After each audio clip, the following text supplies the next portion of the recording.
warahmatullahi wabarakatuh. Salam warahmatullahi wabarakatuh. Dari mana? Perkenalkan Pak Ustadz, nama saya Indra dari Madiun. Saya masih mustamik. Oh ya. Saya kenal MTA kurang lebih 1 tahun yang lalu dan hadir di majelis ini kurang lebih sudah 10 kali. Ya. Alhamdulillah. Sebelumnya kepada Bapak dan Ibu mohon maaf. Nanti apa yang saya sampaikan jika tidak berkenan di hati dan kalau ada perbedaan ya mohon saling menghormati.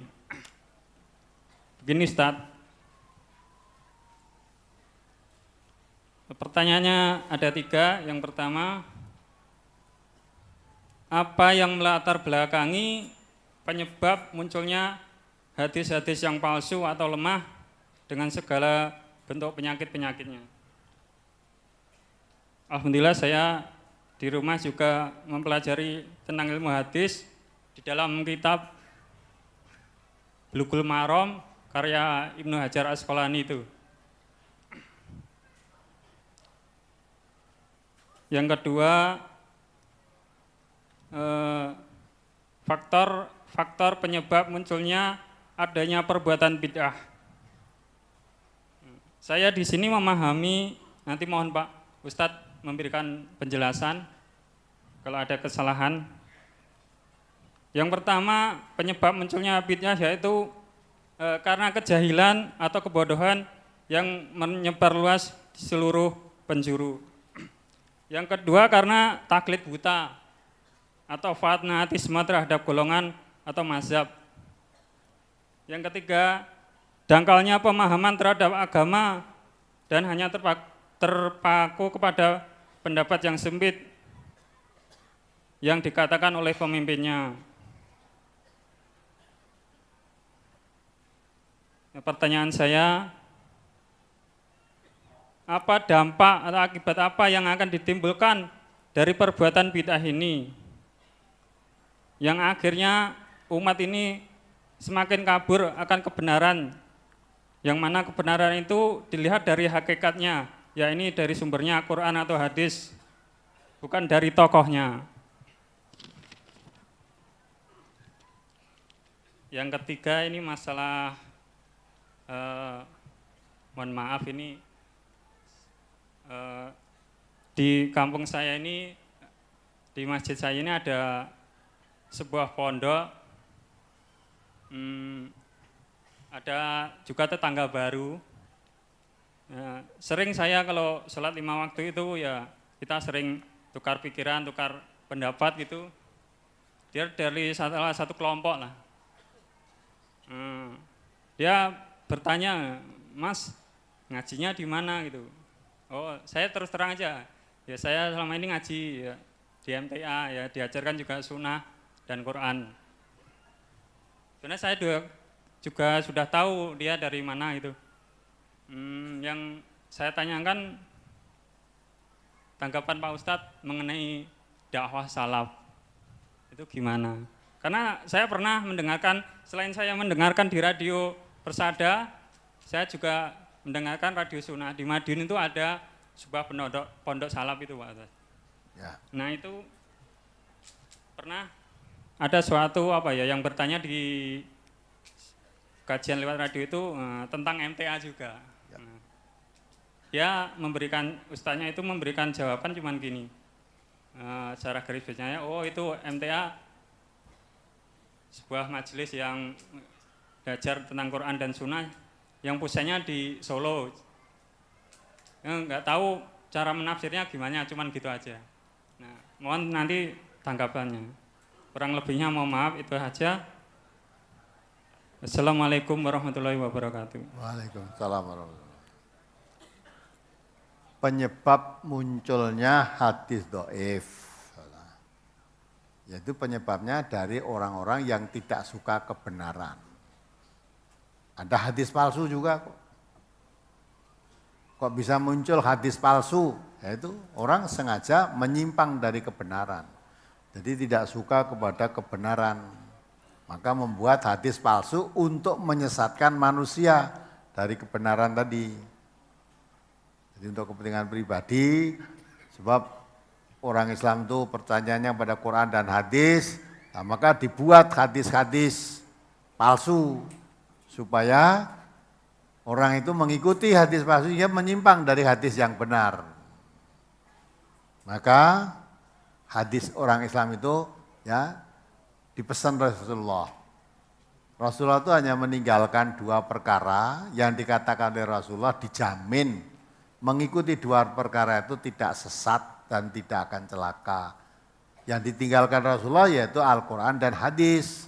Hadis yang dimaksud hadis-hadis yang sahih, yang betul-betul dari Rasulullah.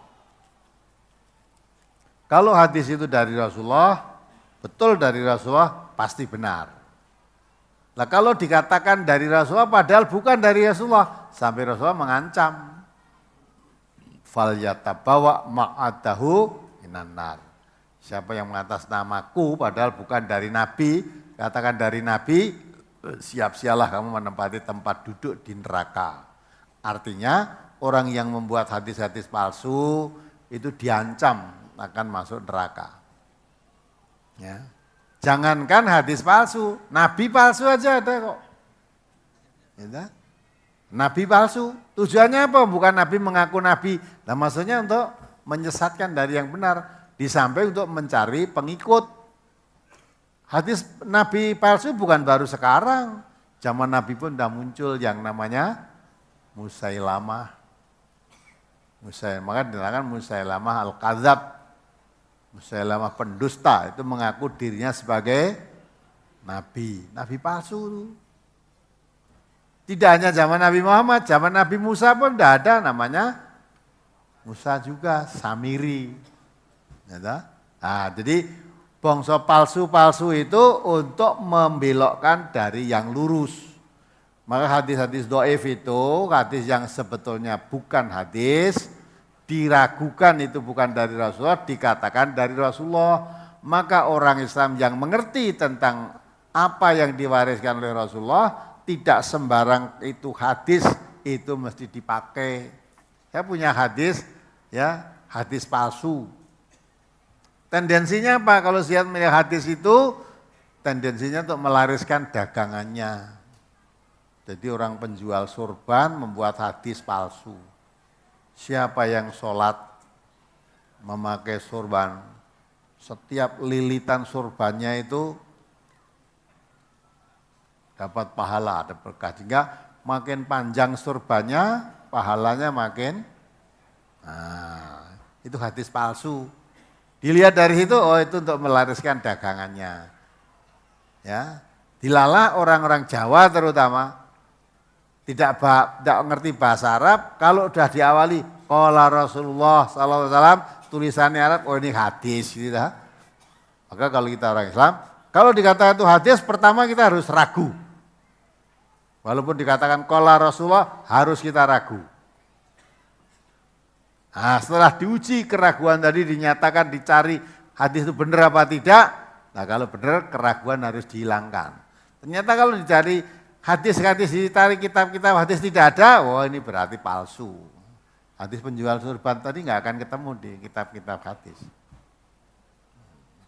Nah itulah sebabnya. Kemudian penyebab munculnya perbuatan bid'ah antara lain yang saudara sampaikan tadi ya betul, antara lain juga itu. Dangkalnya pengetahuan agama, taklid buta kepada para pemimpinnya, sehingga melupakan tuntunan yang diwariskan dari Rasulullah. Ya, yang diwariskan Rasulullah tinggalkan. Apa yang dikatakan gurunya itu salah yang benar. Dan pokoknya dengan gurune wes ora gelem terima dari yang lain-lain. Nah, maka itulah. Nah, dampaknya apa bid'ah itu? Nabi sudah mengatakan syarul umur muhdatsatuha, dikatakan oleh Rasulullah seburuk-buruk urusan ibadah itu yang baru. Ya, dampaknya sangat membahayakan. Kullu muhdatsatin bid'atun, setiap ibadah yang baru itu bid'ah. Wa kullu bid'atin dhalalatun, setiap ibadah yang bid'ah itu sesat. Wa kullu dhalalatin finnar, setiap sesat ibadah satu membawa neraka. Nah, orang kalau sudah mempunyai pengikut, walaupun yang dilakukan ibadah itu tidak menurut tuntunan, tapi sudah banyak pengikutnya, banyak yang mengikuti, seneng. Ya, lah untuk melepaskan kembali pada yang lurus, resikonya saya harus mau kehilangan pengikut ini. Nah, antara lain kehilangan pengikut kembali pada jalan yang lurus, atau saya tetap mempertahankan bid'ah punya pengikut, ini yang berat. Ya, biasanya lebih suka mempertahankan banyak pengikut sekalipun bid'ah menyimpang. Seperti saya tadi, saya kata-kata, yang saya pelajari itu juga bid'ah.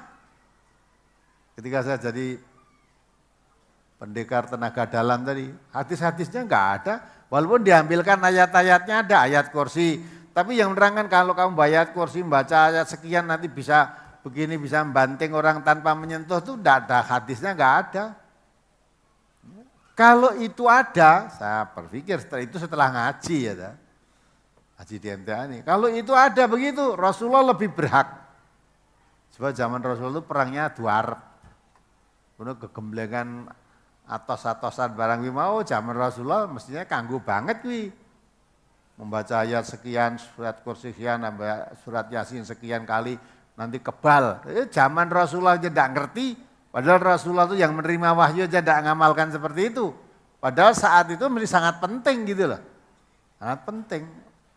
Ditombak barang orang pan, dipanah orang tedas, kemudian jenenge lembu sekilan wi. Ditombak kurang sakilan, dipanah kurang sakilan. Nah itu kan mesti kanggo banget wih. Zaman Rasulullah malah orang ngerti lah kok kene malah maca Quran ora paseh malah iso ngerti kanggone. Nah itu kan karena taklid buta tadi. Nah, enggak bisa dipakai itu. Nah, itulah antara lain. Jadi sebab bid'ah itu bahayanya membawa ke neraka. Nah, maka jangan sampai kita ikuti bid'ah itu urusan ibadah ya dah. Setiap ibadah yang zaman Nabi tidak pernah ada, zaman sahabat tidak pernah ada, sekarang ada, lah itu namanya ibadah bid'ah. Bid'ah yang dilarang itu bid'ah dalam ibadah. Kalau hal-hal yang baru urusan dunia, Nabi mengatakan antum a'lamu bi umuri dunyakum, urusan dunia malah kamu kembangkan. Apa aja urusan dunia, kamu kembangkan. Zaman dahulu kendaraan ya pakai unta, pakai kuda, sekarang jangan pakai unta, pakai kuda, pakai pesawat terbang, pakai peluru kendali, pakai apa itu mobil amfibi, ya, kapal amfibi, ya gitu dah. Itu boleh itu urusan duniawi ya. Tapi ibadah paten, maka sampai muncul kaidah usul al aslu fil ibadati al ittiba. Urusan ibadah itu hanya mengikut siapa? Itba Nabi, mengikut Nabi. Jangan membuat sendiri. Kalau membuat sendiri urusan ibadah yang Nabi tidak pernah mencontohkan, sahabat tidak mencontohkan, itu syarul umur. Sejelek-jelek urusan ibadah yang akan membawa ke neraka. Tapi urusan dunia, al aslu an asya'a al ibahah. Asalnya urusan dunia itu mubah. Maka dunia mau kembangkan apapun silahkan. Boleh, hakikatnya semua boleh. Kecuali yang dilarang. Ya, selama tidak dilarang urusan dunia boleh. Maka kalau tanya urusan-urusan dunia jangan tanya apa ada tuntunannya. Yang ditanya apa ada larangannya gitu loh. Lama nggak ada larangannya, boleh. Seperti beberapa waktu yang lalu kan tanya, wanita tuh boleh nggak pakai celana panjang? Nah, pakai celana panjang, pakai celana itu urusan ibadah apa duniawiyah? Urusan dunia kan, dilihat ada larangannya enggak wanita pakai celana panjang. Nah, sekarang nggak pakai celana panjang terlalu ketat, mepet sekali. Lah itu larangannya bukan celana panjangnya, tapi larangannya karena ketatnya. Karena kamu wanita pakai baju ketat, celana ketat itu nanti kena hadis berpakaian tetapi seperti telanjang. Ketoknya nganggo pakaian tapi auratnya teng pendosol ketok kabeh. Nah itu seperti berpakaian tapi telanjang. Itu ada larangannya. Itulah urusan dunia. Sekarang masalah dakwah salaf. Ya. Dakwah salaf itu kalau itu yang dibawa Quran dan Sunnah sama dengan kita. Quran dan Sunnah. Ya. Nah terus yang didakwahkan apa? Kalau yang didakwahkan Quran dan Sunnah ya sama dengan kita. Lah perkara satu saat ada perbedaan pemahaman saling menghormati. Ya, saling menghormati. Ya. Perbedaan pemahaman itu bukan zaman sekarang, zaman Nabi pun sudah ada. Ya, zaman Nabi sudah ada. Perintahnya jelas, terjadi perbedaan kok. Nabi memerintahkan waktu satu perang Tabuk atau perang ya, diperintahkan oleh Nabi nanti sholat asar dikerjakan setelah sampai di suatu tempat yang sudah ditunjuk oleh Nabi. Di sana. Perintahnya gampang tuh jane. Padahal ini gue sholatnya asar neng Sragen, dan itu tak padahal. Ya sudah, perintahnya cetok. Tapi pemahamannya ada dua. Yang satu memahami, ternyata kalau sholat asar di tempat yang sudah ditunjuk Nabi, habis waktu ini, udah masuk maghrib. Ya, maka yang satu berpikir, oh berarti perintah Nabi tadi sholat asar di tempat sana kalau masih memungkinkan, mestinya gitu. Kalau sudah waktu habis ya sholat di dalam perjalanan. Ya tetap sholat di sini. Sebab saya hitung nanti sampai di tempat yang ditunjuk Nabi itu nanti waktunya habis ya waktu asar. Kalau waktu asar habis masuknya waktu maghrib. Sedang sholat asar dan maghrib tidak boleh di jamak. Nah, satu memahami di sini. Yang satu lagi, Nabi tadi perintahnya enggak seperti itu. Perintahnya Nabi hanya sholat asar di sana, titik, udah. Nah, maka perintahnya jelas, pelaksananya ada dua. Satu sholat di tempat sana walaupun waktunya habis, ya karena perintah Nabi tadi ya begitu.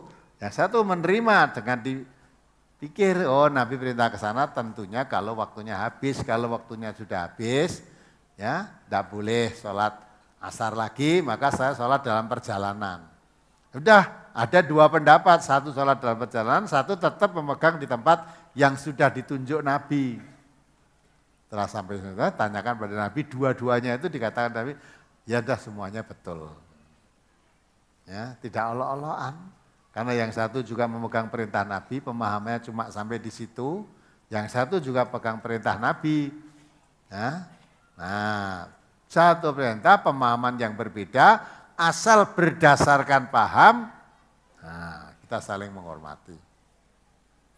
Ya sholat Jumat kan ya begitu kan, yang memahami sholat Jumat, ya kalau tidak bisa sholat Jumat di masjid, sholat duhur, yang selalu dia sholat duhuro.